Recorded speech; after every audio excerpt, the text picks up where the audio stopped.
Is there a specific trait about yourself or characteristic that you are particularly super confident about, that you would like to accentuate? Or is there a trait that you're not particularly confident about, like maybe some hormonal acne or some thin eyebrows? Well, I have the thing just for that. So I want to talk about makeup.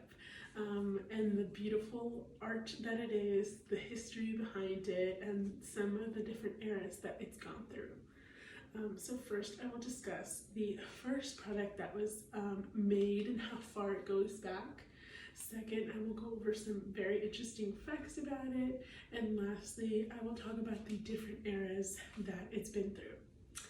So while looking at history, makeup traces back all the way back to the Egyptian dynasty. So back then they used to use a lot of eyeliner. This eyeliner or this type of makeup was not only for women,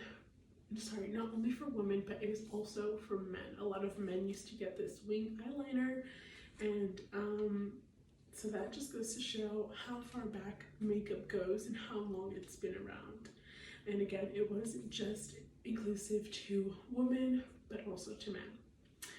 So now that you know how old makeup is, let's talk about some interesting points. According to Time Toast, to achieve a red lip look or like a red cheek look, the Aztecs used to use beetles. Yes, beetles. They used to crush them up and dry them up, and they would get a red color from this, and they would then apply that to their lips or to their cheeks, depending on what they were trying to achieve. Next, the Greeks used to darken their eyelashes with black incense. So incense are used in the house for smell. They give off a smoke, you burn them, and then wherever you light them up, they smell like whatever smell that they're supposed to smell like. And they used to use this to darken their eyelashes, kind of like a mascara look.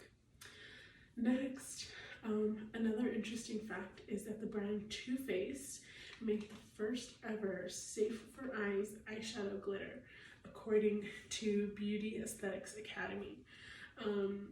So I found this particularly interesting because I feel like glitter eyeshadow has been around for so long that it's a surprise to me that this brand that isn't super old was the first to make an eye safe glitter.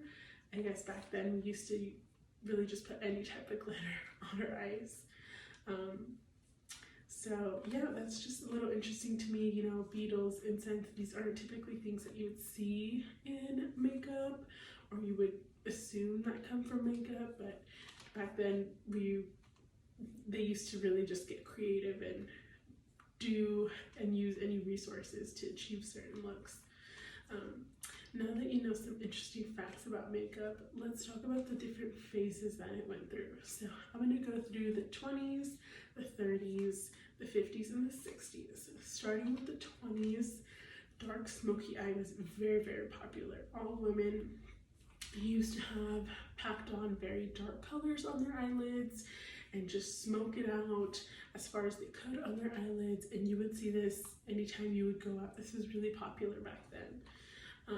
Next, when it comes to the 1930s, pencil eyebrows were very in. So bushy, thick eyebrows were out, thin eyebrows were in, and that was the face back then. And next, when it comes to the 50s, a particularly popular look during this time was the winged eyeliner. So history repeats itself with the Egyptian dynasty. We see this again in the 50s. Everyone has winged eyeliner on. And lastly, in the 60s, which is my favorite, lashes became very popular. So having long and full lashes, everyone wanted this. And so you can see makeup has a beautiful history, and it has a very beautiful art behind it as well. So just to sum it up, I talked about the history of makeup, I talked about some interesting points, and lastly I talked about the fun phases we saw it go through. Thank you so much.